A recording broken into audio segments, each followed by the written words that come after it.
Alright, let me guess, you're ready to start creating some jaw-dropping animations like this. However, after downloading your 3D model, importing it into Blender, and trying to animate it, you notice that you can't actually move any of its joints, only its position, rotation, and scale. Well, unless you're fine with your model just floating motionless throughout your scene like some lifeless action figure, you're going to need what's called a rig to get actual joint movement out of your character. A rig is essentially a digital skeleton that can be used to puppet your model. Okay, now how the heck do you create a digital skeleton?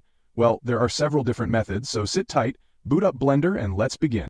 So the hardest yet most versatile method for creating a rig in Blender is to simply do it from scratch within Blender itself. This method is particularly useful when you have a model with unorthodox proportions that require custom rigs, as opposed to auto-generated rigs, which we'll cover later in this tutorial. For this tutorial, we'll just create a basic human rig which, assuming you passed middle school biology class and know what a skeleton looks like, should be pretty easy to make. To create a custom rig, simply go to Edit Mode and add a bone. Then position and scale it so it sits in the middle of your model and covers the length of the body. Also, make sure to go to the armature settings and select In Front so you can actually see the bones inside the mesh. Then, subdivide this bone a few times by right-clicking and selecting Subdivide, and boom, now we have a spine. After this, you can select the edge of one of the spine bones, click E to extrude yourself a neck, and E again to create a head bone. We'll use this same method for the rest of the extremities, like the arms and legs. However, since the arms and legs are identical on each side of the model, it'd be silly to create a bone structure for each arm and leg individually. Instead, we can make Blender do half the work for us by going to the Tool tab and clicking X-Mirror Axis. Now, if we click on the central spine bone and extrude using Shift+E instead of just E, we can see that Blender creates identical bones on either half of the model. This means we can just create arm and leg bones for one side while Blender automatically mirrors them on the other side.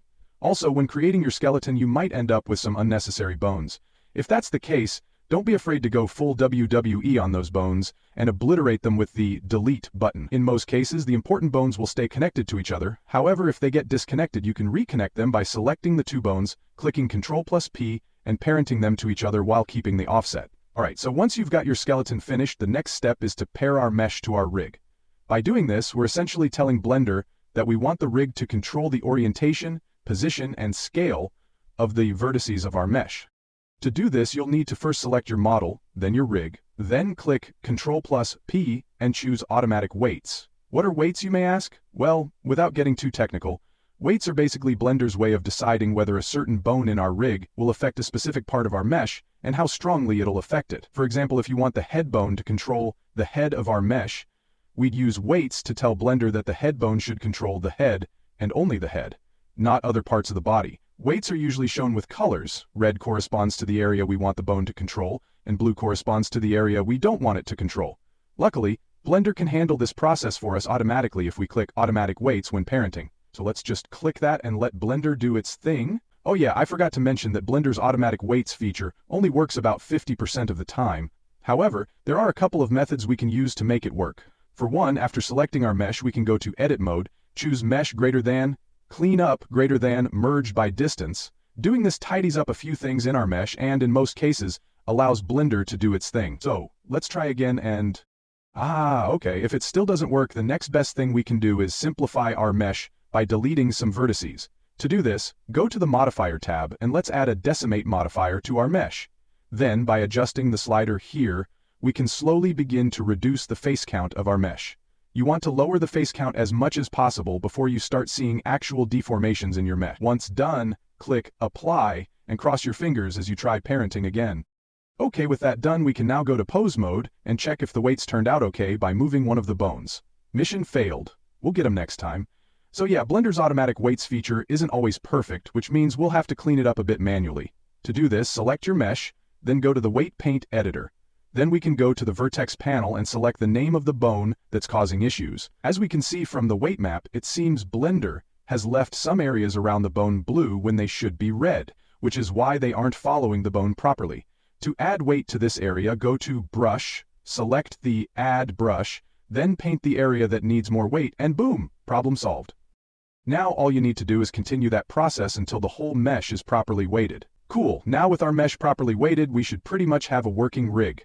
However, you might notice it's a little tricky to use. Like, to get the hand to a certain spot, we have to move the shoulder bone, then the forearm bone, then the hand bone. Wouldn't it be nice to just move the hand bone and have the other bones adjust automatically? Well, That's where inverse kinematics comes in. Essentially, inverse kinematics is just a fancy technical term that means we can change the position of the last bone in a chain, like the hands or feet, and have the computer figure out the orientation of the other bones in the chain. Sound good? Alright, to do this, we first need to go to pose mode and select the bone that's the parent of the bone we want to control the IK. In the case of the arms, that'd be the forearm bone. Then we can add the IK constraint and select the armature as our target. Now, it'll ask us to pick a bone in the armature to control the IK rig with, which would be the hand in this case. However, right now, the hand bone is parented to the forearm, and we actually want our control bone to be independent of the other bones in the arm chain, since it'll be the one controlling them. An easy way to do this is to go to Edit Mode, duplicate the hand bone, then unparent the duplicate by clicking Alt+P. After that, we can go back to the constraint and select our duplicated hand bone. We can also go down to chain length and set it to 2, to tell Blender we only want our control bone to affect the arm chain of the rig. Now if you go to pose mode and start messing around with the control bone, you'll see we've got something that works. However, as of right now, we can't control where the elbow bends. Luckily, the IK constraint has an extra feature called Pole Target, which lets us use a bone to control where the IK bends the arm bones. So, just like we did with the control bone, we duplicate the hand bone, unparent it, and this time move it to where the arm naturally bends, in this case behind our character. After that, go back to the constraint and select this bone as the pole target. Oh yeah, and if your arm bends weirdly after that, just tweak the pole angle until it looks normal. Now all you need to do is repeat this process for the other arm and leg chains, and you'll have an intuitive, easy-to-use rig to animate your character with. Alright, so while the previous method is super time-consuming, you're usually guaranteed the best results, since you're doing most of the work yourself to ensure everything's rigged properly. However, let's say you're short on time, need something quicker, or maybe you're just too lazy to rig your whole character from scratch. Well, that's where Rigify comes in. You see, although it might sound like the name of a construction-themed Pokemon, Rigify is actually an add-on in Blender that gives you a base skeleton to work with. With the click of a button, it can turn into a professional character rig with inverse kinematics and all the bells and whistles you need for animation. To access it, simply go to Preferences and enable the Rigify add-on. Then, if you click the Add button and go down to Armature, you'll see that Rigify has added some new options for us to choose from. Obviously, if you have a humanoid model, you'll want to pick Human Rig. They also offer a quadruped rig for animals or any four-legged abomination your heart desires. Anyway, once you click that, you'll see Blender adds a human skeleton for us. Now all we need to do is hop into edit mode and line up the skeleton with our model. For our production-ready model here, all we really need to do is scale up the rig a bit and rotate the arms from a T-pose to an A-pose so they match the model. Then we can tweak the fingers, head, and legs a bit so they line up too. Oh yeah, and make sure to turn on X mirror axis for this, so you only have to edit one side of the rig, and Blender will handle the other side for you. Also, if some bones aren't needed for your model, like the face bones, feel free to hop over to the Armature tab and make the layer with those bones invisible, so you don't have to deal with them. Alright, now here's the cool part. Remember all that work we did to get the custom rig working with inverse kinematics? Well, with Rigify, all you need to do is boom, bam, pow. Yep, there it is. Your inverse kinematics rig is all set up and ready to go. Now all we need to do is parent it to our model, and we're done. Okay, now let's say you have, no time at all, like when you missed your alarm by an hour, so you had to brush your teeth and eat breakfast in the shower, then drive to work like it was Fast and Furious just to make it on time. That's the kind of time crunch we're talking about here. Well, what if I told you there's a method even quicker than Rigify?